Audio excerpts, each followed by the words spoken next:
Your fine tunes.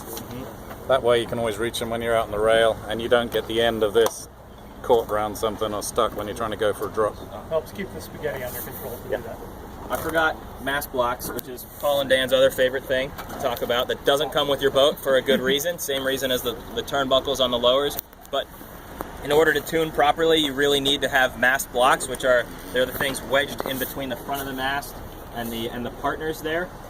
The reason that those are so important is that you don't have, they're the best way to control your headstay tension, which is a really important factor in speed and height.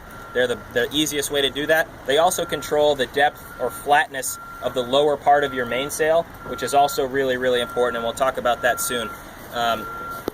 We always have about 2 3/4 inches of blocks, which if you rig the way we have in the tuning guide, you should be able to slide that in with no problem. That's 2 3/4 inches, and we'll sail with that until pretty much we have everybody up on the weather side, which depends on your crew weight. But once everybody's up on the rail, now we're going to put in the last 1/4 inch to get us to 3 inches, and that happens before we start winding the rig on. So when you put that last 1/4 inch of blocks in, your rig's going to get a little bit tighter anyway.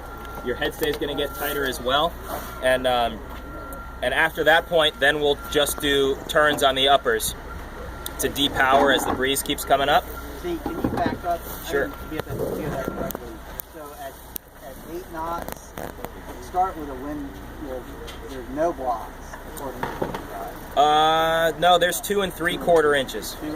2 3/4 inches you're always going to have in, and the mast will be able to move around a little bit. You should be able to slide those in without much trouble. The next 1/4 inch to get to 3, you might have to pull back or push back on the mast to jam those in, and everything up from there, go for it. As many as you can get in. Once you're up in the 20 knot range, it's as many blocks as you can wedge in, the better. You'll find it easier to put blocks in, so if you're sitting here and it's blowing 30 out there and you're like, let's go for it. Leave the rig loose, leave the uppers loose, put as many blocks in as you can, don't look up, and don't show Paul or Dan, and then wind the uppers on, because when you wind the uppers on, it's pushing the bottom of the mast forward, so it's making it harder to get the blocks in. So again, what the blocks do first is headstay tension, and you can leave a tension gauge on the headstay and keep putting blocks in, and you'll find it keeps getting tighter and tighter and tighter.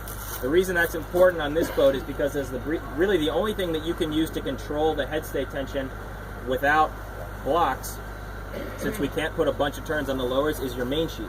So pulling main sheet tension on equals pulling headstay tension on, which is great, but if it's blowing 20, you can't pull the main sheet on because you'll flip over. So at that point, you're easing main sheet and your headstay is getting looser, which is why you want lots of blocks. Does that make sense? What's the max? Is there a max? Nope.